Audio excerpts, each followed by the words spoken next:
Om Sai Ram all of you. So क्या किया जाए, संसार में परेशानियाँ बहुत हैं, दुख बहुत है, बीमारियाँ बहुत हैं। कहीं कोई परेशानी है, कहीं कोई परेशानियाँ हैं। हज़ार तरीके के उपाय हैं, करोड़ों लोग हैं, करोड़ों तरह की बातें हैं। तो क्या किया जाए? कोई कहेगा इस ग्रह को शांत कर दीजिए, उस ग्रह को शांत कर दीजिए तो आपका काम बन जाएगा। बट क्या ऐसा होता है? हम पहले किसी के कहने पे कुछ करते हैं, फिर किसी के कहने पे कुछ और कर देते हैं। तो ये एक साइकिल चलता ही चला जाता है। कभी हम एक इंसान के पास जा रहे हैं, फिर दूसरे के पास, फिर तीसरे के पास, फिर चौथे के पास। तो ये साइकिल चलता चला जा रहा है।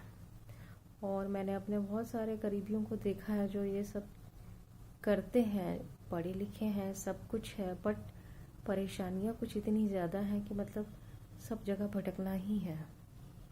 तो ऐसा क्या किया जाए कि समस्या का समाधान जो है एक ही जगह पे मिल जाए, बार बार इधर उधर उधर इधर के चक्कर ना लगाने पड़े, तो वो ज़्यादा अच्छा है।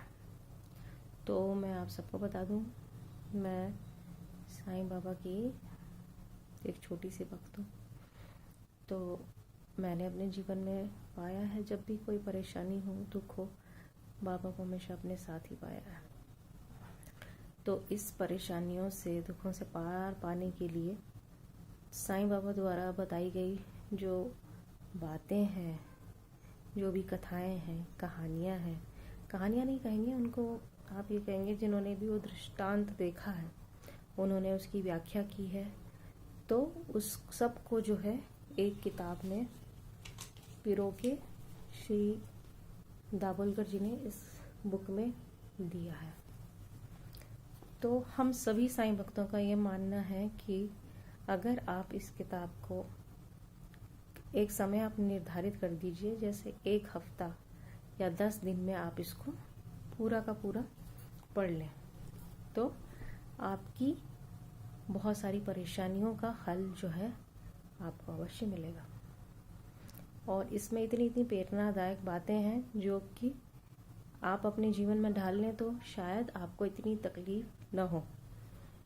तो अब हम जो है इसके पहले अध्याय को समझने की और उसको अपने जीवन में ढालने की कोशिश अवश्य करेंगे।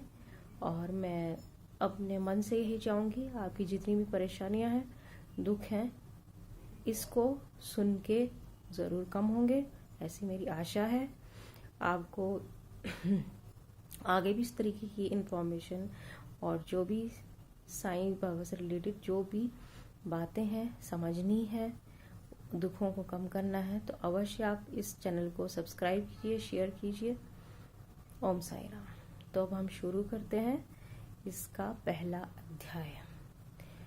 तो जैसा कि मैंने बताया कि इस किताब के रचयिता जो हैं श्री दाभोलकर जी हैं, जिनको साईं बाबा हेमांत पंत की उपाधि दे चुके हैं।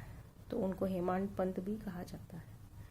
तो उन्होंने इस पुस्तक की रचना की है, जिसमें वो खुद बता रहे हैं कि मैं साईं बाबा का इतना बड़ा भक्त तो नहीं हूँ, लेकिन जैसे भी करके मैंने उनकी जीवनी लिखने का प्रयास किया है। वो ये कहते हैं कि मैंने जीवनी लिखी नहीं है, ऐसा लगता है जैसे साईं बाबा ने स्वयं मुझसे लिखवाई है वो जीवनी। तो इसी प्रकार वो ये कहते हैं कि सर्वप्रथम अगर कोई भी लेखन करते हैं तो गणेश जी का धन्यवाद करते हैं, सरस्वती जी का धन्यवाद करते हैं, और बाकी सारे जितने भी ऋषि मुनि थे और उनके अपने कुल देवता उन सबको नमन करते हैं। तो इस कथा का जो मेन कहानी ये है कि सुबह जब उठते हैं, एक सुबह की बात है 1910 की बात, जब हेमांत पंत उठते हैं तो वो देखते हैं एक विचित्र दृश्य, जहाँ पे कि साईं बाबा क्या कर रहे हैं, चक्की में आटा पीस रहे हैं। तो उन्हें लगता है, हेमांत पंत मन ही मन ये सोचते हैं कि आखिर साईं बाबा जैसे ब्रह्मचारी और जो ये भिक्षा पे ही अपना सारा कुछ समय जो है व्यतीत करते हैं और भिक्षा पे ही अपना पूरा जितना भी खाने पीने का कार्यक्रम है इनका सब उसी पे निर्धारित है, तो आखिर इनको आटा पीसने की क्या आवश्यकता है। तो ऐसा उनके मन में विचार आता है। तो वो देखते चलते हैं हम, तो भीड़ में से 4 महिलाएं उठती हैं और बड़े ही उत्साह के साथ पूरा का पूरा गेहूं फटाफट से पीस के ख़त्म कर देती हैं। तो अब वो भी मन ही मन ये सोचती है महिलाएं कि साईं बाबा तो ब्रह्मचारी हैं और ये तो भिक्षा मांगने जाते हैं, इसलिए ये तो खाना वाना कुछ नहीं पकाते। तो ये सारा गेहूं जो है वो 4 जो उन्होंने आटा पीस दिया उसको उन्होंने 4 भागों में बांट दिया। और उसके बाद साईं बाबा पहले तो देखते हैं, लेकिन बाद में बहुत ही क्रोधित हो जाते हैं और उनको चीखने चिल्लाने लग जाते हैं कि आखिर आपने किसका माल समझ के ये सारा का सारा आटा अपने पास रख लिया। तो फिर हेमांत पंत बाकी शिरडीवासियों से वार्तालाप करते हैं। तो शिरडीवासी जैसे कि वो पहले से ही अवगत होते हैं बाबा जी के व्यवहार से, तो वो बताते हैं कि जो बाबा इसमें आटा पीस रहे थे वो आटा नहीं पीस रहे थे, वरन विशुचुका, जो कि हैजे की बीमारी फैली हुई थी उस टाइम पे शिरडी में, उसको पीसा जा रहा था। तो ये जो हेमांत पंत है वो सोचते हैं बड़ी विचित्र बात है कि बाबा जो है इस तरह के परम ज्ञानी मनुष्य, मतलब कैसे असाधारण से मनुष्य हैं कि मतलब इनके ऐसे करने से क्या ये हैजा खत्म हो जाएगा। तो उस पीसे हुए आटे को गांव के बाउंड्रीज पे डाल दिया जाता है। तो वो देखते हैं कुछ ही दिनों में वो संक्रामकता का जो उसकी तीव्रता है वो सारी समाप्त हो जाती है। सच में ऐसा होता है। तो ये था हमारे साईं बाबा का पहला चमत्कार, तो जिसको हम सबका साष्टांग नमस्कार है। तो आगे हम बढ़ते हैं, जिसको हम अब आध्यात्मिक तरीके से इसको समझने की कोशिश की जाएगी कि आखिर इस सब से क्या मतलब था। ये तो एक सामान्य से मनुष्य की सोच की बात है, जहां वो ये सोचते हैं कि ये विशुचिका को या हैजे को खत्म करने का एक उपाय था, या चमत्कार कह लीजिए आप इसको। तो अब जो बात थी वो कहते हैं कि क्या है। तो जैसे आप गेहूं पीसते रहते हैं तो उसके 2 पार्ट रहते हैं, एक तो ऊपर का पार्ट और एक दूसरे वाला पार्ट, और एक बीच में दंड रहता है जिससे कि वो गेहूं पीसा जाता है। तो क्या बताया गया है कि ऊपर का पार्ट जो है उसको भक्ति बताया गया है और नीचे के पार्ट को कर्म, और जो उसका दंड है वो है ज्ञान। तो इस दंड रूपी डंडे को जो है हमें जोर से पकड़ के रखना चाहिए, तभी हम इस संसार के चक्रव्यूह से बाहर आ पाएंगे। तो इसी पे जो है इंसान को कबीर की बात समझ आती है, जो वो एक टाइम बहुत ज्यादा रोने लग गए, अपने गुरु से प्रश्न करते हैं निपट निरंजन से कि आखिर मैं संसार रूपी चक्की में क्यों पिस रहा हूँ। तो उसका जो है निपट निरंजन कहते हैं, तुम जो संसार रूपी इस चक्की में पिस रहे हो कोई बात नहीं, तुम उस दंड को यानी ज्ञान को बहुत ही फर्म तरीके से, अच्छे तरीके से उसको होल्ड करो, पकड़ के रखो, तो आप इस संसार के चक्रव्यूह से मुक्ति पा जाए।